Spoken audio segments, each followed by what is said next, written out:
Hello everyone, कैसे हैं आप सभी। स्वागत है आपका हमारे YouTube channel Goldy story point पर। आज की कहानी है रफू। जो भी चैनल पर नए आए हैं चैनल को लाइक शेयर और सब्सक्राइब करना न भूलें। घंटी का बटन दबाकर ऑल आइकन ज़रूर प्रेस करें ताकि हमारी आने वाली कहानियों की नोटिफिकेशंस आप तक पहुंचती रहे। कमेंट करके अपनी प्रतिक्रिया ज़रूर दें ताकि हमारा मनोबल बढ़ता रहे और हम आप सभी के लिए बेहतरीन कहानियाँ लाते रहें। तो चलिए शुरू करते हैं आज की कहानी। कमरे में आती झगड़े की आवाज़ों पर ध्यान न देकर बुजुर्ग कमला छोटी सी पतली सुई में रेशमी धागा डाले सफ़ेद शेरवानी पर धीमे धीमे सहज कर लगातार हाथ चला रही थी। पिछले हफ्ते ही वह अपने बेटे राजेश के घर रहने आई थी। राजेश और रोशनी ने उसकी सहमति से प्रेम विवाह किया था। दोनों पति पत्नी सरकारी नौकरी करते हैं।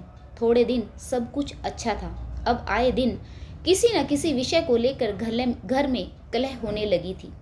कभी बराबरी, कभी हक, कभी समझने और कभी आज़ादी की लड़ाई के लिए बहू रोज़ बेटे से झगड़ती तो कभी बेटा ढेर सारी शिकायतें करता हुआ बहू को बिना बात ही गुस्से होने पर मजबूर कर देता। बहू दिन भर ऑफिस में थक कर आती, बेटा घर में एक गिलास पानी तक नहीं उठाता। बहू की शिकायत रहती कि माँ जी आपका बेटा निकम्मा है, आपने कभी इसे छोटे मोटे काम करने भी नहीं सिखाए। मैं बराबर कमाती हूँ लेकिन फिर घर आकर चक्कर घिन्नी की तरह काम करती रहती हूँ।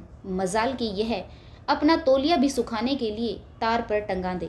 अगर मैं न उठाऊं तो वह तौलिया शाम तक बेड पर ही पड़ा रहता है। इन सब झगड़ों ने कमला का यहाँ रहना दूभर कर दिया।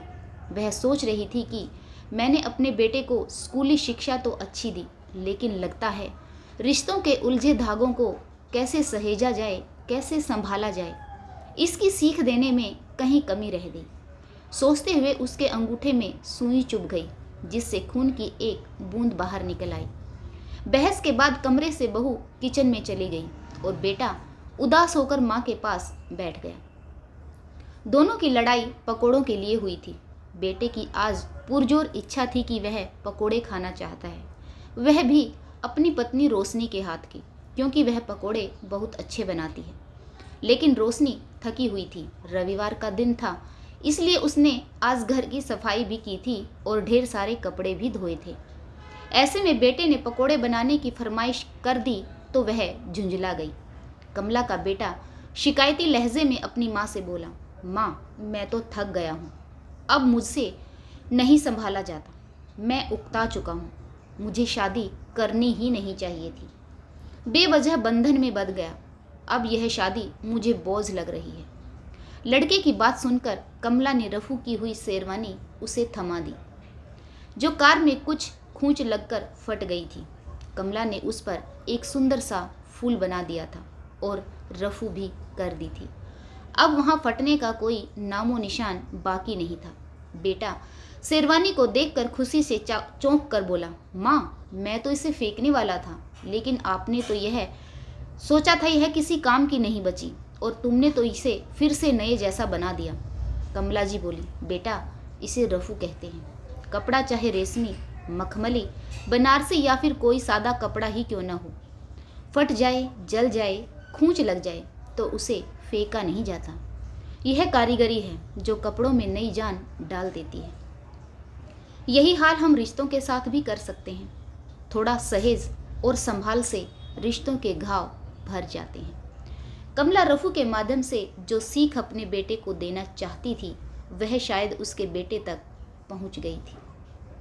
इसलिए बेटे में एक नया जोश आ गया। बहू गुस्से में रसोई में पकोड़े बनाने की तैयारी कर रही थी तो बेटा भी अपनी माँ के पास से उठकर पत्नी की मदद करने रसोई में पहुंच गया और अपनी पत्नी को छेड़ते हुए बोला, क्या कहने, अभी धूप निकली थी और अब बारिश होने लगी। देखूं तो कहीं यह सावन तुम्हारी आंखों से तो नहीं बरस रहा। माफ़ कर दो मुझे, मैं पकोड़े बनाने में तुम्हारी मदद कर देता हूँ। प्याज काटते समय बेटे की आंखों से आंसू निकलने लगे। पत्नी ने अपने दुपट्टे से पति की नम आंखें पोंछ दी। अब रसोई से बहू बेटे के खिलखिलाने और हंसने की आवाज़ें आ रही थी। कमला जी को बहुत सुकून मिला। अंदर और बाहर की बारिश के साथ सारा मैल भी धुल गया। अब राजेश को समझ आ चुका था कि उसे अपनी पत्नी के कामों में छोटी मोटी सहायता करते रहना चाहिए, जिससे पत्नी खुश रहे और घर का माहौल शांत बना रहे। उम्मीद करती हूँ आपको यह कहानी बहुत अच्छी लगी होगी। कमेंट बॉक्स में प्रतिक्रिया के रूप में एक कमेंट ज़रूर लिखें और अपनी राय ज़रूर दें कि पुरुषों को आजकल की कामकाजी महिलाएं, चाहे फिर वह हाउसवाइफ भी हैं, उनके ऊपर भी बहुत सारे काम होते हैं, बच्चों की पढ़ाई से रिलेटेड, और घर के काम भी बहुत ज़्यादा हो जाते हैं। तो हस्बैंड्स को भी यथासंभव जैसा उनसे हो सके अपनी वाइफ्स की सहायता कर देनी चाहिए। आशा करती हूँ आपको यह कहानी ज़रूर पसंद आई होगी। कहानी पढ़ने के लिए आप सभी का एक बार फिर से बहुत बहुत धन्यवाद। जय हिंद, वंदे मातरम, भारत माता की जय। जय जवान जय किसान।